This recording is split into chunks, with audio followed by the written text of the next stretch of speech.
These rocker guards are going to give you some light protection when you're off-road and on the trails. However, because they do attach to the smaller body bushing bolts instead of the larger body bolts themselves, they might not be as strong as some of the other versions that are out there. Today we're going to talk through the installation of these rock sliders, which is a very simple 1 out of 3 wrenches. These are designed to bolt directly onto the body bushing bolts that are already existing on your JK, so there's no major modification necessary, and you should be able to do this in about an hour in your driveway, but we'll talk more about that install in just a second.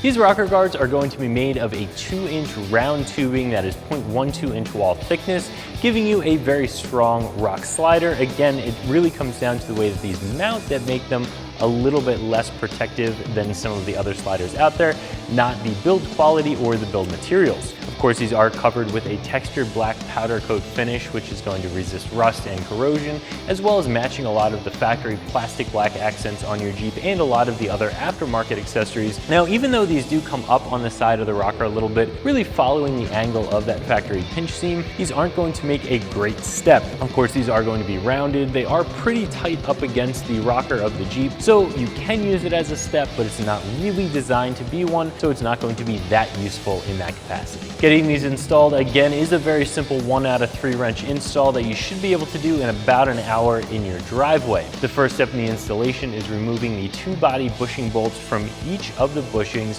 so that you can get that hardware out of the way. Next, you can slide your rock slider up into position, reinserting those factory bolts and tightening everything down. Now, if you have a little bit of trouble getting these in position, you can always loosen up or remove your body bolt completely, giving you a little bit of additional space. However, the cutouts that are on these mounts make it so that that is not necessary. Again, this install is going to be very easy. Just a socket set will get this done in about an hour. These rock sliders are going to come in at right around $350, and I think that is a pretty fair price for what you're getting. Some door-ding protection definitely, and also some light protection when you're on the trail. There is going to be more expensive rocker protection out there, but that's also going to be stronger. It's going to mount in a different way, and it's going to provide more protection. However, if you're looking to save a little bit and get some lighter protection, I think this is a really good place to look. So that's my review of the Smittybilt SRC Rock Crawler Rocker Guards, fitting all 2007 and up JKs that you can find right here at ExtremeTerrain.com.